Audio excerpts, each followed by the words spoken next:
Welcome to lockdown கதாஸ். தியாகராஜன் குமார் ராஜா மீண்டும் ஒரு படம் எடுக்கிறாருங்கிற எக்ஸைட்மெண்ட்டு தான் மாடர்ன் லவ் சென்னையை உடனே பார்க்கணுங்கிற ஆசையை தூண்ட வச்சுது. அவர் எடுத்த படம் எப்படி இருந்துச்சுன்னு கடைசியாக சொல்கிறேன். நம்ம சேனலுக்கு புதுசாக வந்திருந்தீங்கன்னா வீடியோ ஃபுல்லாக பார்த்துட்டு சப்ஸ்கிரைப் பண்ணுறதை பற்றி கன்சிடர் பண்ணுங்கள். இதில் 6 எபிசோட்ஸ். இந்த 6 எபிசோட்ஸ் பார்த்து முடித்தப்போ எனக்கு தோணுன விஷயங்களை ஸ்பாய்லர்ஸ் இல்லாமல் தான் ஷேர் பண்ண போகிறேன். இந்த 6 எபிசோட் பார்க்குறதுக்கு மிகப்பெரிய பொறுமை வேணும். ஆனால் பொறுமையோடு பார்த்தீங்கன்னா கண்டிப்பாக ஒரு நல்ல எக்ஸ்பீரியன்ஸை எதிர்பார்க்கலாம். ஃபஸ்ட் எபிசோட் லாலா குண்டா பொம்மைகள் பை ராஜமுருகன். லவ் ஸ்டோரிஸில் புதுமையை கொண்டு வரது ராஜமுருகனுக்கு கைவந்த கலை.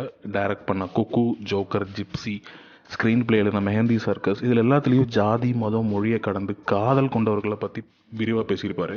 அந்த மாதிரி கதை தான் இதுவும். கேஸ்டிங் வைஸ் ரொம்ப சூப்பராக இருந்துச்சு. ஷான் ரோல்டனோட மியூசிக் அண்ட் சாங்ஸ் பெரிய ப்ளஸ். யாருமே பெருசாக எக்ஸ்ப்ளோர் பண்ணாத லாலா குண்டா மஸ்ஜிதுங்கிற இடத்துல நடக்கிற ஒரு இன்ட்ரெஸ்டிங்கான லவ் ஸ்டோரி.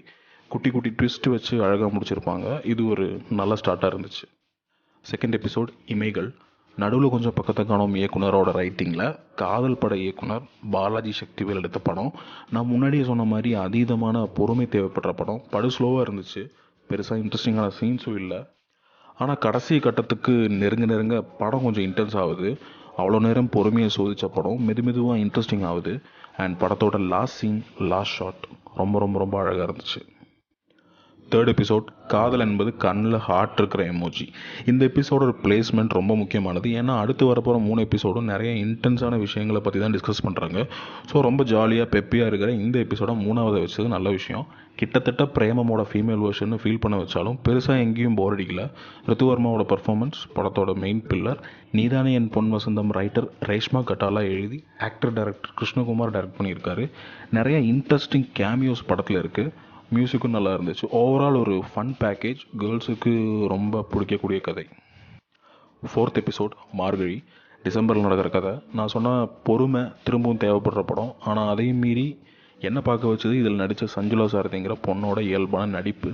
மீண்டும் நடுவில் கொஞ்சம் பக்கத்துக்கணும் டைரக்டர் பாலாஜி தரணிதரன் எழுதி அக்ஷய் சுந்தர் இயக்குன இந்த படத்தில் அடாலசன்ட் ஏஜில் வர லவ்வை அவ்வளோ அழகாக காமிச்சிருப்பாங்க. இந்த 2 ஃபேக்டர்ஸ் தவிர படத்தில் பெருசாக ஒன்றும் இல்லை.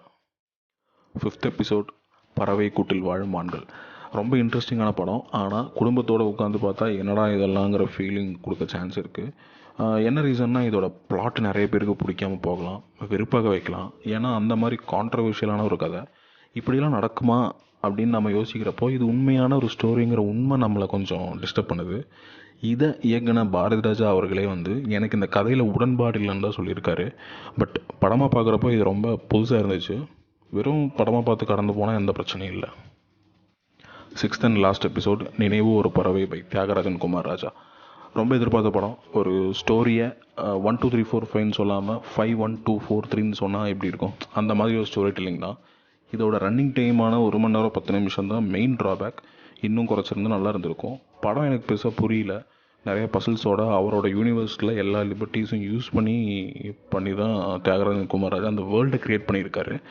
ஆனால் பெரும்பாலான மக்களுக்கு புரியணும்னு அவசியமே இல்லை. ஃபஸ்ட்டு 15 நிமிஷம் இந்த படத்தை உங்களால் ஜீர்ணிக்க முடியலன்னா இதை அப்படியே ஸ்கிப் பண்ணுறது நல்லது. ஏன்னா மீதி படம் உங்களுக்கு பிடிக்கணும்னு பெருசாக வாய்ப்பில்லை. சாம் அண்ட் கேங்கிற 2 பேரோட லவ் ஸ்டோரி தான் இது. தியாகராஜன் குமார் ராஜாவோட தீவிரமான ஃபேனாக இருந்தால் கண்டிப்பாக ட்ரை பண்ணலாம். ஆனால் அகெயின் இது பிடிக்கணுன்னு எந்த அவசியம் இல்லை. மீண்டும் ஒரு வீடியோவில் சந்திக்கிறேன். வீடியோ பிடிச்சிருந்தால் லைக் ஷேர் பண்ணுங்கள். சப்ஸ்கிரைப் பண்ணுறதை பற்றி கன்சிடர் பண்ணுங்கள். நன்றி, வணக்கம்.